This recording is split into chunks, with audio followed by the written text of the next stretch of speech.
Herkese merhaba, Çiçekli Mutfağım kanalına hoş geldiniz. Bugün sadece 5 dakikada bisküviyle hazırlayabileceğiniz muhteşem bir soğuk pasta tarifi paylaştım.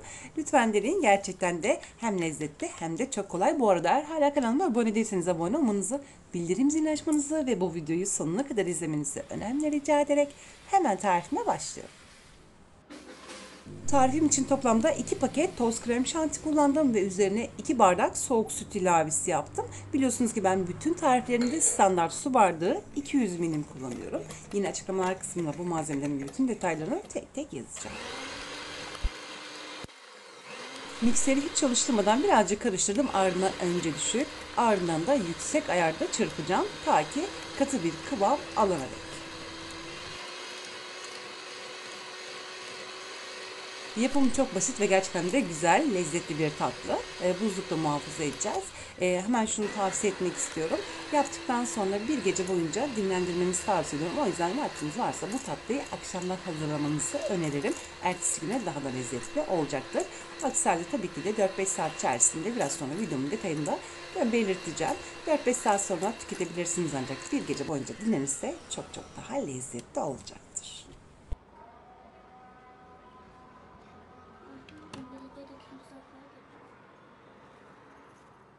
Krem şanti istediğim kıvama geldi. Hemen mikseri kapattım ve üzerine 1,5 bardak Hindistan cevizi ilavesi yaptım. Bu arada hemen şunu belirtmek istiyorum. İlla ki bu ölçülere göre yapmanıza hiç gerek yok. Bu malzemelerin yarısıyla da yapabilirsiniz. Hindistan cevizi ilavesi yaptıktan sonra karıştırıyorum. İstediğiniz meyve parçalarını ilave edebilirsiniz veya çikolata parçaları da ilave edebilirsiniz. Lezzetini artıracaktır. Ben bu tarif için parmak bisküvi kullandım. Toplamda 2,5 paket parmak bisküvi her markette bulabilirsiniz. Eğer isterseniz tabii ki petibör bisküviyle de yapabilirsiniz.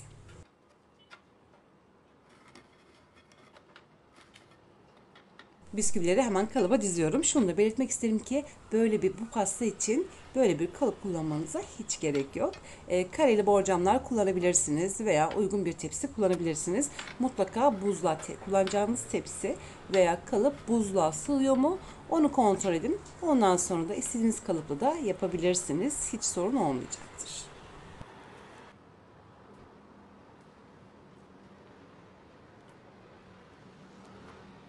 Alt tabanına toplamda 24 adet bisküvi dizdim ve hazırlamış olduğum krem şantiyi hemen üzerine yayacağım. Gerçekten de çok kolay bir tatlı ve ardından da buzluğa kaldıracağım. 4-5 saat boyunca dinlendireceğim. Dediğim gibi 4-5 saat sonra yiyebilirsiniz, ancak bir gece boyunca dinlenirse çok çok daha lezzetli olacaktır.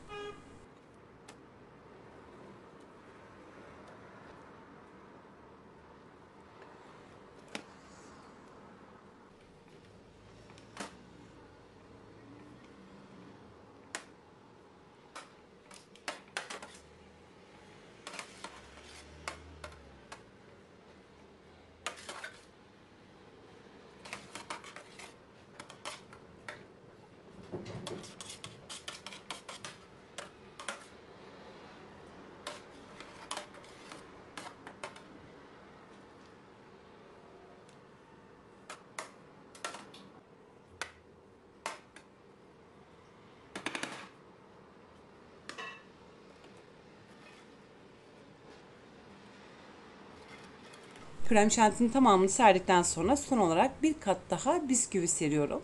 Bisküvi gerçekten de çok lezzetli oluyor. Bu bisküvileri öneriyorum. Dediğim gibi isterseniz petibör bisküvi de kullanabilirsiniz.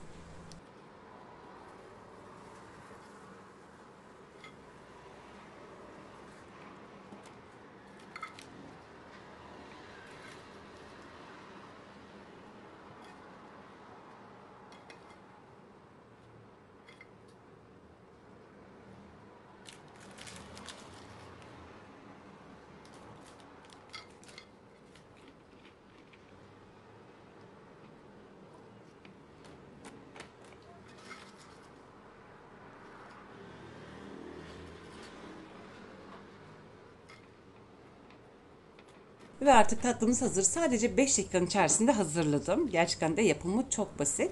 Hemen şimdi üstüne bir streçle sarıp buzluğa kaldıracağım. 4-5 saat boyunca dinlendireceğim.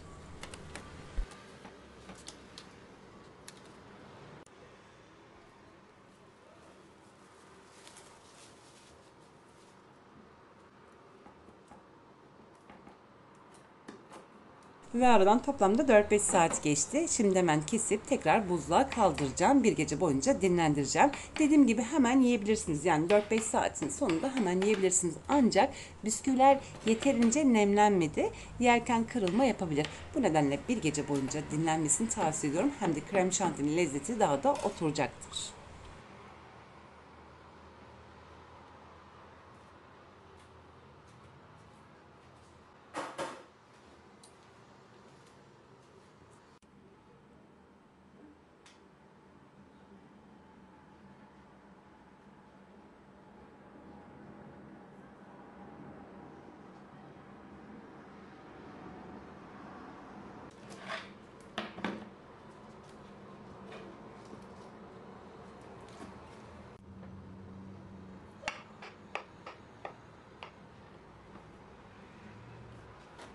Bıçakla hemen dilimleri ayırıyorum. Bıçağı her defasında silmenizi tavsiye ediyorum. Her kestikten sonra silmenizi tavsiye ediyorum.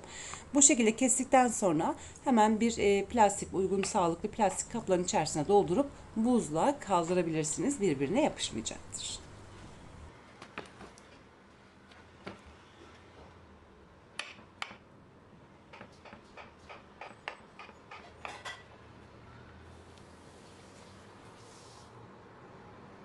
4-5 saat beklememin sebebini de hemen açıklamak istiyorum. Belki daha da çok donacaktı ve keserken de zorluk yaşayacaktı. O yüzden tam donmadan kesmek istedim. Bu şekilde kestikten sonra uygun sağlıklı plastiklere veya buzluk poşetlerine koyup buzlukta dinlendirebilirsiniz.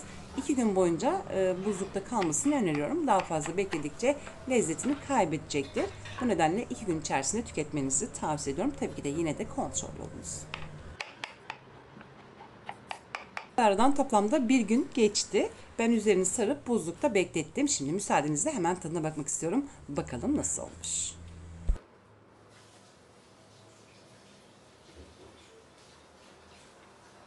Bir gün boyunca dinlendiği için gerçekten de çok lezzetli olmuş.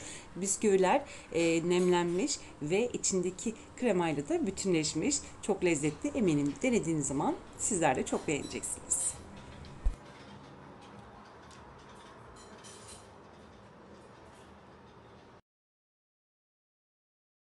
Ve böylelikle bir videomun daha sonuna geldik. Umarım bu videomu beğenmişsinizdir. Sizlerden gelecek olan mesajları sabırsızlıkla bekleyerek şimdilik vedalaşıyorum. Yarın yeni videomda tekrar görüşmek dileğiyle. Hoşça kalın.